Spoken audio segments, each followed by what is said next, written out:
Hello student, मैं doctor जागृति मीना। हम यहाँ पे क्रोमेटोग्राफी पढ़ रहे हैं। क्रोमेटोग्राफी के 2 लेक्चर हम पढ़ चुके हैं, जिसके अंतर्गत हमने क्रोमेटोग्राफी का जनरल इंट्रोडक्शन पढ़ा था और साथ ही साथ क्रोमेटोग्राफी में यूज होने वाली जो इम्पोर्टेंट टर्म्स हैं उसके बारे में मैंने आपको बताया था कि कौन कौन सी टर्म्स हैं और इन टर्म्स का क्या मीनिंग होता है। आज हम लेक्चर 3 देखेंगे, जिसके अंतर्गत हम क्रोमेटोग्राफी का क्लासिफिकेशन देखेंगे, किस तरह से क्रोमेटोग्राफी को क्लासिफाई किया गया है। Classification of chromatography. क्रोमेटोग्राफी को इन जनरल वे में 3 प्रकार में डिवाइड किया गया है। पहला है on the basis of interaction of solute to the stationary phase. Stationary phase के साथ में सॉल्यूट के इंटरेक्शन के आधार पर। On the basis of chromatographic bed shape. Chromatographic bed का जो शेप है उसके आधार पर। On the basis of physical state of mobile phase. Mobile phase की फिजिकल स्टेट के आधार पर। तो ये 3 बेसिक जो है बेस हैं, जिसके आधार पर क्रोमेटोग्राफी को क्लासिफाई किया गया है। अब पहला हम देखते हैं on the basis of interaction of solute to the stationary phase. इसको फर्दर डिवाइड किया गया है 4 तरह की क्रोमेटोग्राफी में। इसमें पहला है एडजॉर्प्शन क्रोमेटोग्राफी, दूसरा है ion exchange chromatography, partition chromatography तीसरा, और चौथा है साइज एक्सक्लूजन क्रोमेटोग्राफी। ठीक है। नेक्स्ट है on the basis of chromatographic bed shape. Bed shape के आधार पर जो क्रोमेटोग्राफी को क्लासिफाई किया गया है उसे 2 प्रकार से क्लासिफाई किया गया है, 2 डायमेंशनल और 3 डायमेंशनल। फिर 2 डायमेंशनल को फर्दर डिवाइड किया गया है thin layer chromatography and paper chromatography.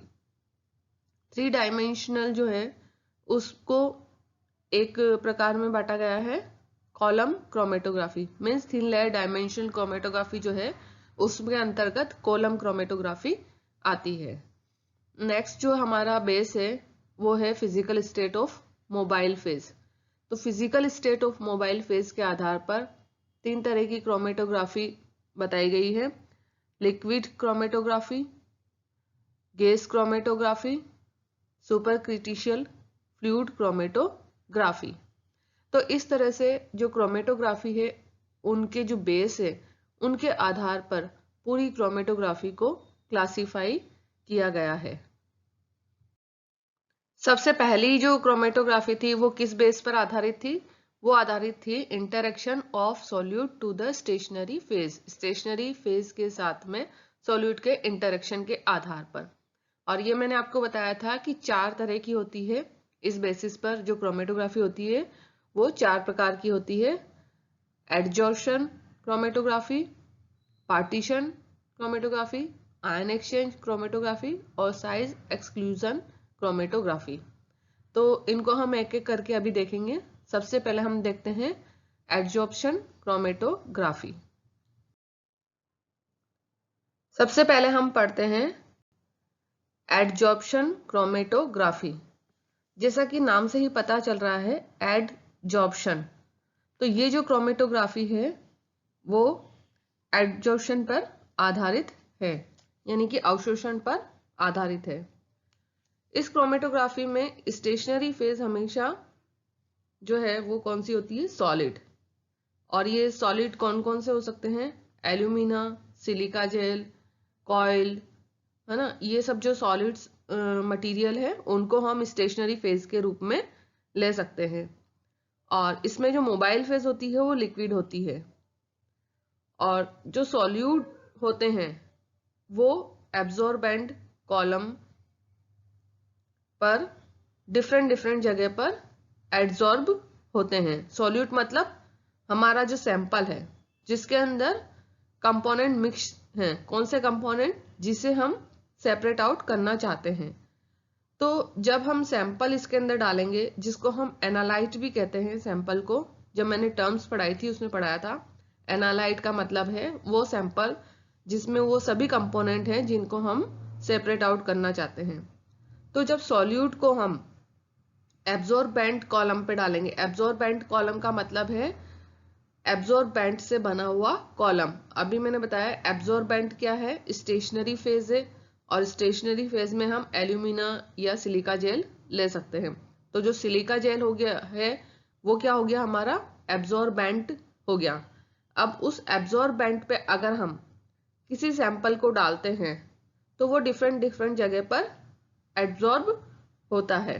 ठीक है, सबसे पहले हम इसकी डेफिनेशन अगर यहाँ पे देखें तो ये है, adsorption chromatography is probably one of the oldest type of chromatography around. ठीक है, सबसे पुरानी क्रोमेटोग्राफी है ये।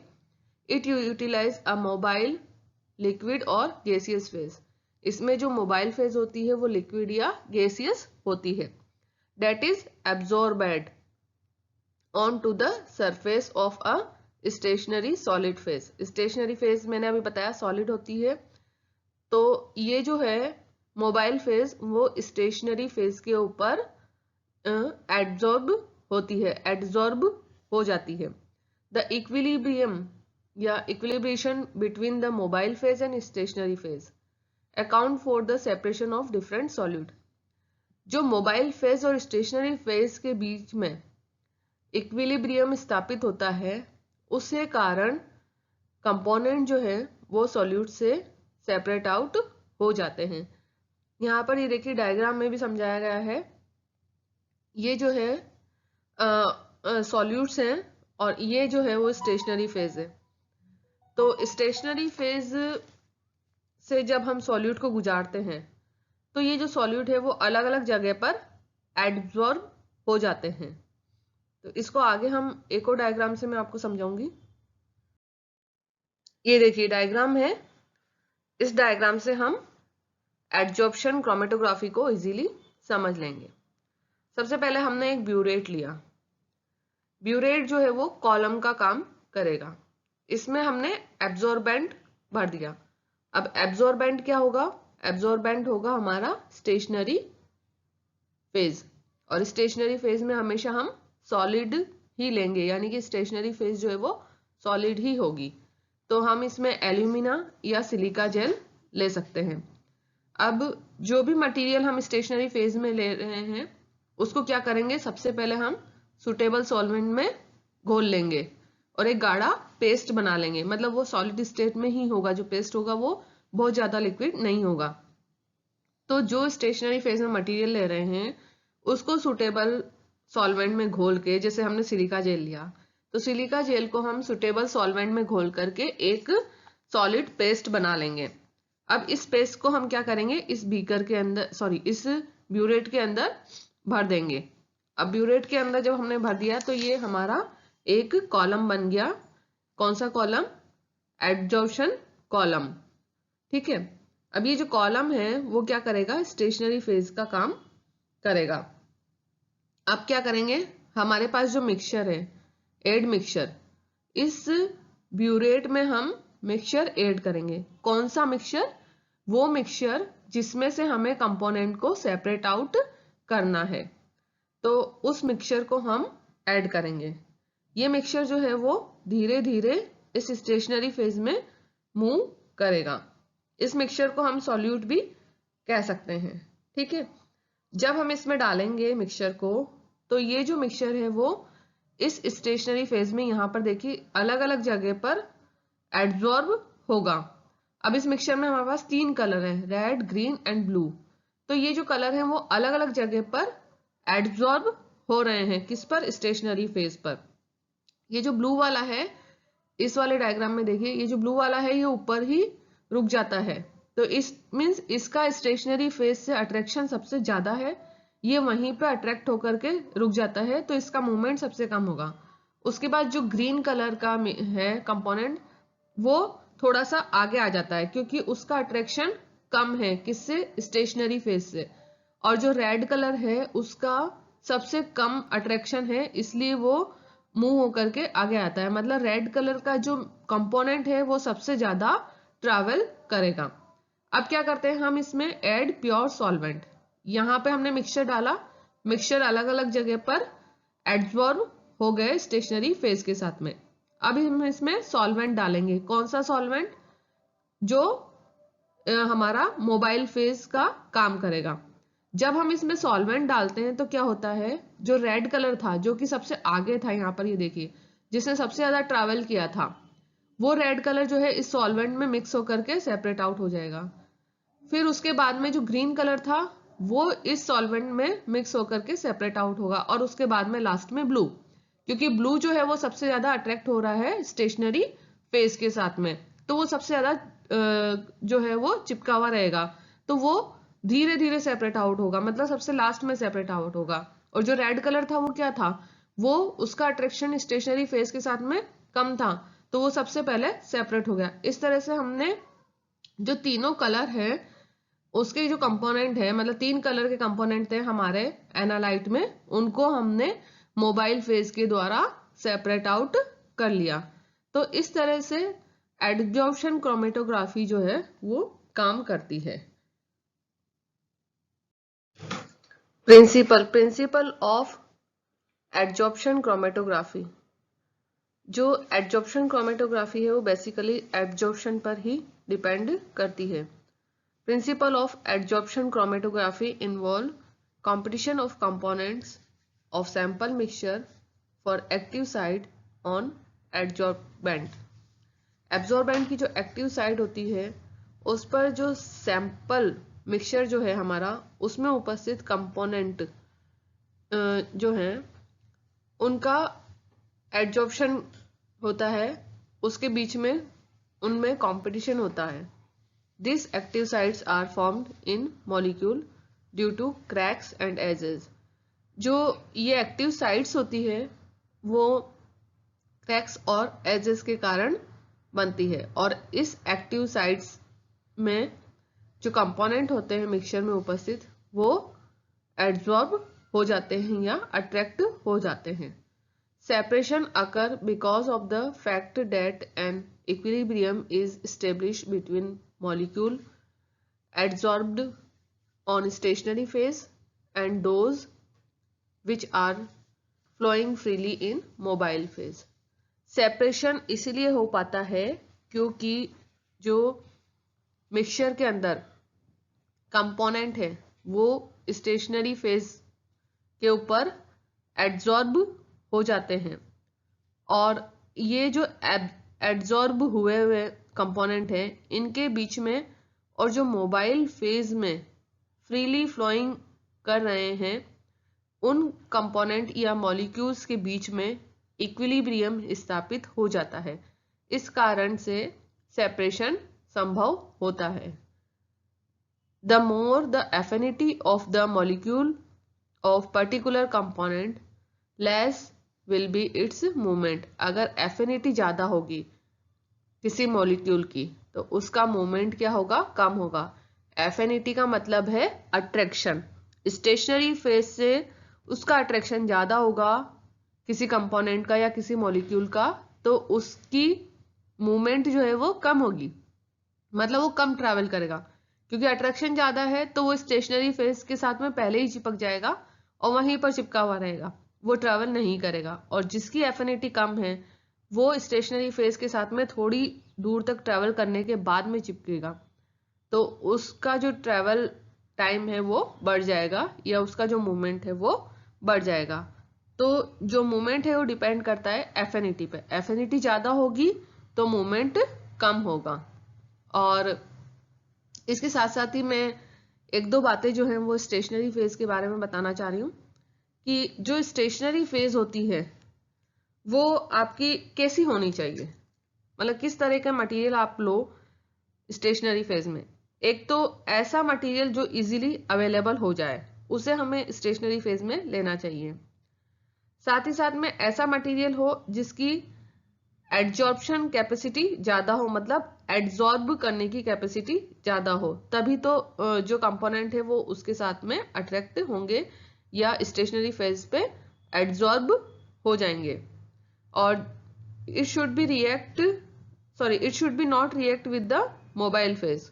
जो स्टेशनरी फेज में हम मटेरियल ले रहे हैं वो मोबाइल फेज में जो हम सॉल्वेंट ले रहे हैं या मोबाइल फेज के लिए जो भी हम मटेरियल ले रहे हैं उसके साथ में रिएक्ट नहीं होना चाहिए। मीन्स मोबाइल फेज और स्टेशनरी फेज दोनों का मटेरियल ऐसा होना चाहिए कि आपस में वो रिएक्ट नहीं करें।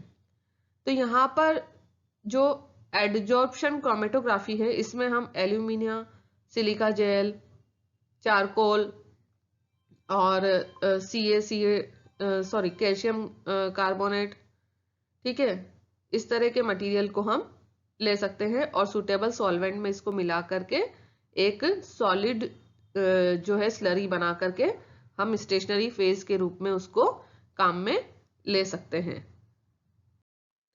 सॉलिड स्टेशनरी फेज के सरफेस एटम तथा एक्सटर्नल सॉल्यूट, जिसे हम सैंपल मिक्सचर भी कहते हैं, एक्सटर्नल सॉल्यूट के मॉलिक्यूल के बीच में जो इंटरमॉलिक्यूलर फोर्स लगता है उसके कारण एडजॉर्प्शन पॉसिबल होता है। अब ये जो इंटरेक्शन होता है स्टेशनरी फेज की सरफेस मॉलिक्यूल और सॉल्यूट के मॉलिक्यूल के बीच में, इस इंटरेक्शन में ये जो 4 फोर्स दिए गए हैं या जो बॉन्ड दिए गए हैं, इनमें से कोई एक इन्वॉल्व होता है। जो पहला है वो है लंदन फोर्स। ये किसके बीच में लगता है? ये लगता है अवशोषित मॉलिक्यूल यानी कि एड्सॉर्ब्ड मॉलिक्यूल्स और सरफेस के बीच में। जो मॉलिक्यूल स्टेशनरी फेज पे एड्सॉर्ब्ड हो चुके हैं उसके और स्टेशनरी फेज के सरफेस के बीच में लंदन फोर्स लगता है। दूसरा है इलेक्ट्रोस्टैटिक फोर्स। ये पोलर सरफेस और एड्सॉर्ब्ड मॉलिक्यूल के बीच में या फिर नॉन पोलर सरफेस और पोलर एड्सॉर्ब मॉलिक्यूल के बीच में लगता है, ठीक है। तीसरा है चार्ज ट्रांसफर फोर्स। ये लगता है स्ट्रॉन्ग इलेक्ट्रॉन डोनर और एक्सेप्टर के बीच में। और या फिर चौथा जो है वो है hydrogen bond formation.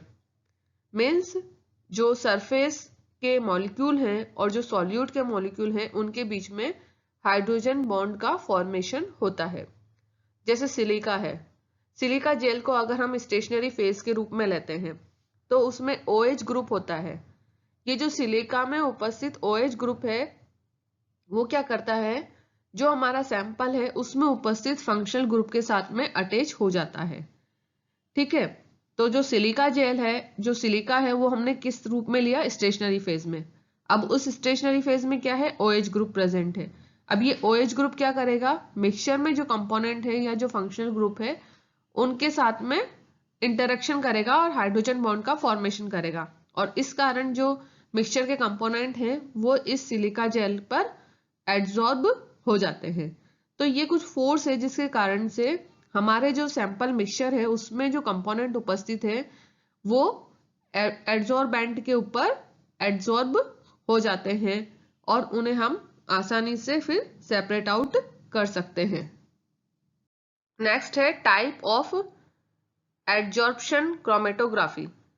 Adsorption chromatography को 3 टाइप में डिवाइड किया गया है। फर्स्ट है कॉलम क्रोमेटोग्राफी, सेकंड है थिन लेयर क्रोमेटोग्राफी और थर्ड है गैस सॉलिड क्रोमेटोग्राफी।